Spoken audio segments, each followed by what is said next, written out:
आप लोगों का हार्दिक रूप से स्वागत करता हूं अपने सीआईबी मेड सिंपल के इस चैनल में।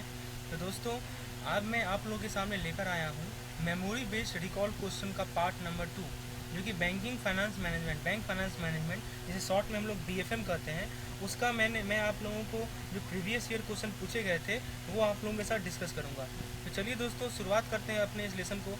जिन लोगों ने मेरा पहला पार्ट नहीं देखा है, उसका लिंक आपको यहाँ पे टॉप राइट कॉर्नर में मिल जाएगा। जरूर पहले पार्ट को देखें, इसमें मैंने प्रीवियस ईयर क्वेश्चन का एक करेक्ट एक्सप्लेनेशन आप लोगों के साथ शेयर किया है। तो उसी क्रम में आज मैं आप लोगों के साथ सेकंड पार्ट को लेकर आया हूँ। तो चलिए दोस्तों, शुरुआत करते हैं अपने इस लेसन को। सबसे पहला क्वेश्चन देखते हैं क्या कह रहा है।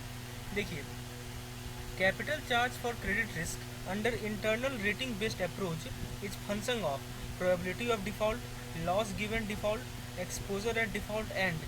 तो मतलब पूछ रहा है कि जो क्रेडिट रिस्क का जो कैपिटल चार्ज होता है वो किस किस चीज़ का फंक्शन होता है। तो आइए इसे समझते हैं। इसको क्वेश्चन को सॉल्व करने से पहले कुछ कंसेप्ट को समझते हैं। देखिए दोस्तों, हमारा एक होता है इंटरनल रेटिंग बेस्ड अप्रोच, ठीक है। तो इसमें क्या होता है, इस अप्रोच में क्या होता है कि जो कैपिटल रिस्क कैलकुलेट किया जाता है वो 4 फैक्टर पर निर्भर करता है। तो पहला फैक्टर क्या है दोस्तों? प्रोबेबिलिटी ऑफ डिफ़ॉल्ट, शॉर्ट में से हम लोग पीडी कहते हैं। दूसरा फैक्टर है हमारा लॉस गिवन डिफ़ॉल्ट, शॉर्ट में से एलडी कहते हैं।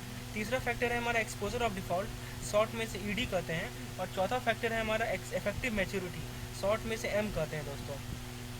तो ये 4 फैक्टर आपको ध्यान में रखना है। और यदि आप लोग चाह रहे हैं कि इसके बारे में डिटेल जानकारी आखिर ये होते क्या हैं, तो मैं जो आप लोगों के साथ एक प्लेलिस्ट शेयर किया हूँ बीएफएम का, उसमें सारा डिटेल एक्सप्लेनेशन है, आप वहाँ पे जाके देख सकते हैं। तो दोस्तों फिलहाल क्वेश्चन में देखते हैं। क्वेश्चन में हमारे पास देखिए पीडी दिया हुआ है, एलजीडी दिया हुआ है, ईडी दिया हुआ है।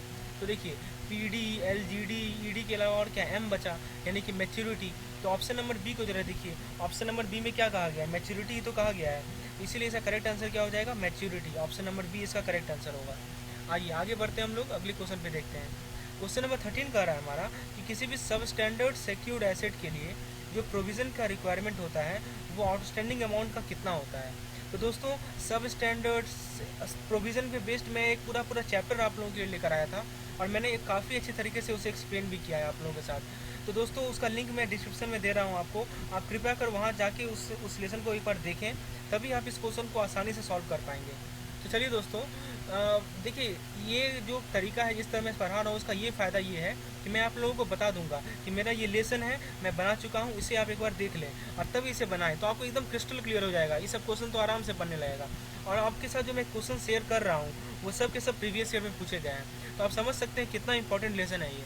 तो चलिए दोस्तों, इस क्वेश्चन को समझने से पहले कुछ बेसिक कॉन्सेप्ट को देख लेते हैं।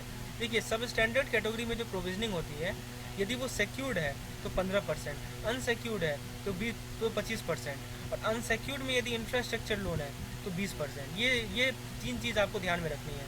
तो यहाँ पे हमें किस केस का पूछा गया है? सब स्टैंडर्ड सिक्योर्ड का पूछा गया है। सब स्टैंडर्ड सिक्योर्ड में होता है 15%। इसका करेक्ट आंसर हो जाएगा ऑप्शन नंबर ए, यानी कि 15%। चलिए आगे बढ़ते हैं हम लोग अपने 14 नंबर क्वेश्चन पे आते हैं। इस क्वेश्चन में पूछा गया है किसी भी स्टैंडर्ड एसेट के लिए जो प्रोविज़न की रिक्वायरमेंट है वो कितनी होती है आउटस्टैंडिंग अमाउंट की। तो आइए दोस्तों, फिर से वही क्वेश्चन है, प्रोविजनिंग पे बेस्ड क्वेश्चन है। पिछला क्वेश्चन में था सब स्टैंडर्ड एसेट, और इस क्वेश्चन में हमारा स्टैंडर्ड एसेट। तो देखिए इसको समझने से पहले एक चार्ट को देखते हैं। यहाँ पे देखिए स्टैंडर्ड एसेट का ये पूरा क्लासिफिकेशन है। यदि एग्रीकल्चरल प्रोडक्ट है तो उसमें जो प्रोविजनिंग का रेट है वो है 0.25%, और जनरल केस में है 0.4%, ठीक है। हाउसिंग के केस में है 0.75%, रियल इस्टेट के केस में 1%, टीजर हाउसिंग लोन के केस में 2%। तो दोस्तों यहाँ पे क्वेश्चन में पूछा गया है कि जनरल, तो जनरल केस में कितना है दोस्तों? 0.4%। तो जरा ऑप्शन को देखिए, ऑप्शन नंबर ए कह रहा है 0.1, ऑप्शन नंबर बी है 0.2, ऑप्शन नंबर सी है 0.4। तो ऑप्शन नंबर सी हमारा करेक्ट आंसर हो जाएगा दोस्तों। तो चलिए इस तरह आप लोग याद भी कर रहे होंगे चीज़ों को और समझ भी रहे होंगे। चलिए आगे बढ़ते हैं हम लोग अगले क्वेश्चन में। Question number 15।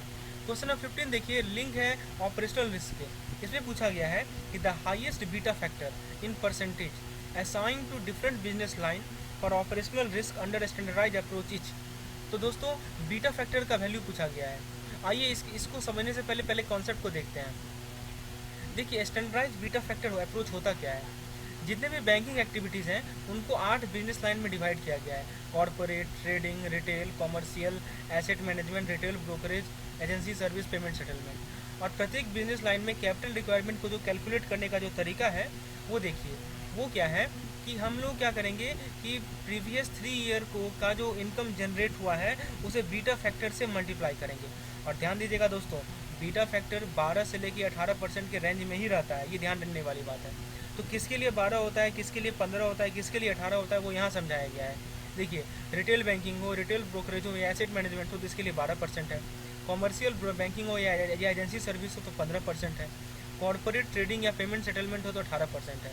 तो दोस्तों मैक्सिमम वैल्यू पूछा गया था क्वेश्चन में। देखिए हाईएस्ट बीटा फैक्टर पूछा गया है ना, तो हाईएस्ट बीटा फैक्टर कितना होगा, 18% होगा। तो देखिए ऑप्शन क्या क्या कर रहा है, 10%, 20%, 18%, 15%। इसका करेक्ट आंसर हो जाएगा ऑप्शन नंबर सी, यानी कि हमारा 18%। चलिए उम्मीद है इसका भी कॉन्सेप्ट आप लोगों को क्लियर हो गया होगा। आगे बढ़ते हैं अपने अगले क्वेश्चन में। अगले क्वेश्चन में पूछा गया, ये भी प्रोविजनिंग से रिलेटेड क्वेश्चन है। इसमें पूछा गया है, आप देखिए डॉटफुल 1 कैटेगरी का केस को डिस्कस कर रहे हैं हम लोग। पूछा गया है कि डॉटफुल 1 कैटेगरी में जो प्रोविजनिंग रिक्वायरमेंट होती है एडवांस फैसिलिटी की, वो कितनी होती है। ऑप्शन को जरा देखिए। पहला ऑप्शन है रियलाइज, देखिए आरवीएस क्या होता है मैं समझा दूँ। रियलाइजेबल वैल्यू ऑफ सिक्योरिटी को हम लोग आरवीएस कहते हैं। तो ऑप्शन नंबर ए में कहा गया है 20% of RVS. Option number B में कहा गया है 25% of RVS plus 100% of shortfall in security. C में कहा गया है 40% ऑफ आरवीएस और डी में कहा गया है 20% ऑफ आउटस्टैंडिंग लोन अमाउंट। तो आइए इसको समझने से पहले मैं आप लोगों को एक माइंड मैप दिखाता हूँ। देखिए दोस्तों, ये माइंड मैप आप लोगों के साथ मैंने शेयर किया था। देखिए डॉटफुल एसेट का 2 पार्ट होता है, एक होता है सिक्योर डॉटफुल एसेट और एक होता है अनसिक्योर डॉटफुल एसेट। जहाँ तक बात है सिक्योर डॉटफुल एसेट की, तो उसमें D1, D2, D3। तो D1 का होता है 25% ऑफ आरवीएस, मतलब कि D1 के केस में जो हम लोग प्रोविजनिंग करते हैं वो कितना करते हैं, आरवीएस का 25%। और D2 के केस में कितना करते हैं, आरवीएस का 40% और D3 के केस में 100%। तो जरा क्वेश्चन में आ जाइए। क्वेश्चन में कह रहा था डॉटफुल 1 कैटेगरी की बात हो रही है, तो डॉटफुल 1 में हमने कितना देखा, 25% ऑफ आरवीएस। तो देखिए साफ साफ यहाँ लिखा हुआ है 25% ऑफ आरवीएस। तो करेक्ट आंसर क्या हो जाएगा इसका, ऑप्शन नंबर बी। ठीक है, चलिए आगे बढ़ते हैं। अगला क्वेश्चन में देखिए सेम क्वेश्चन है, बस यहाँ पे डॉटफुल 3 कैटेगरी पूछा गया है। तो फिर से वही चार्ट देखिए आप लोग, डॉटफुल 3 में कितना था, 100% ऑफ आरवीएस। तो जरा ऑप्शन को देखिए। ऑप्शन नंबर ए कर रहा है same as loss asset. Option number B कर रहा है 50% of RVS. Option number C कर रहा है 100% ऑफ आउटस्टैंडिंग अमाउंट। तो दोस्तों इसका करेक्ट आंसर क्या हो जाएगा, option number C correct answer हो जाएगा इसका, 100% ऑफ आउटस्टैंडिंग अमाउंट। मतलब कि पूरा का पूरा प्रोविजनिंग करना ही पड़ेगा। डॉटफुल 3 तो आप लोग समझ ही रहे होंगे ना, एक तरह से लॉस हो गया हुआ एसेट, ठीक है, उसका रिकवरी होने का चांस बहुत ही कम है। तो उस केस में हमें पूरा का पूरा जो कैपिटल था उसे पूरा प्रोविजनिंग करना पड़ेगा दोस्तों। चलिए ये था हमारा क्वेश्चन नंबर 17 और लास्ट क्वेश्चन को देखते हैं हम लोग। इससे पहले 2 क्वेश्चन और है उसे भी देखते हैं हम लोग। देखिए 19 नंबर क्वेश्चन में पूछा गया है कि जो एसेट लायबिलिटी मैनेजमेंट है वो किससे कंसर्न है। तो ऑप्शन नंबर ए है क्वालिटी ऑफ एसेट, बी है recovery of non performing asset, C है ऑपरेशनल रिस्क, डी है नन ऑफ द अबव। तो दोस्तों ऑपरेशनल रिस्क की तो बात ही नहीं आती है, ये तो पूरा बेसल मैनेजमेंट की बात है। एसेट लायबिलिटी को ऑपरेशनल रिस्क से कोई मतलब नहीं है। तो ऑप्शन नंबर सी को तो आप लोग ऐसे ही रिजेक्ट कर सकते हैं। जहाँ तक बात आई बी की, जिसमें कह रहा है कि नॉन परफॉर्मिंग एसेट की रिकवरी, तो एसेट लायबिलिटी को रिकवरी से कोई मतलब ही नहीं है। लेकिन हाँ ऑप्शन नंबर ए में देखिए, यहाँ पे कह रहा है एसेट की क्वालिटी, ये मैटर करती है दोस्तों। तो जो एसेट लायबिलिटी मैनेजमेंट है वो एसेट की क्वालिटी पे निर्भर करती है। तो 19 का करेक्ट आंसर हो जाएगा ऑप्शन नंबर ए, यानी कि quality of the asset. Asset liability management is concern with quality of the asset. चलिए लास्ट क्वेश्चन को देखते हैं।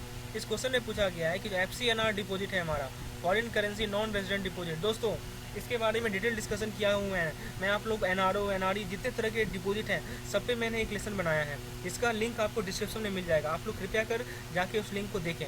तो FCNR डिपॉजिट किस तरह का है, फ्यूचर कॉन्ट्रैक्ट है, ऑप्शन कॉन्ट्रैक्ट है, स्वैप है। तो दोस्तों आप लोग ध्यान रखेंगे कि जो FCNR डिपॉजिट है वो हमारा फ्यूचर कॉन्ट्रैक्ट है, यानी कि ऑप्शन नंबर ए। तो दोस्तों ये था हमारा आज का लेसन। आज के लिए हम लोग इतना 10 क्वेश्चन डिस्कस किए, ऐसे ही 10 क्वेश्चन मैं और लाऊंगा। ये था हमारा पार्ट 2। कैसा लग रहा है आप लोग को ये लेसन जरूर कमेंट सेक्शन में बताएं और लेसन को लाइक ज़रूर करें, चैनल को सब्सक्राइब करें और भी लोगों के साथ इसे शेयर करें ताकि दूसरे लोगों को भी इसका फ़ायदा हो, ताकि वो भी अच्छा स्कोर कर पाएँ अपने CIV एग्जामिनेशन में। धन्यवाद।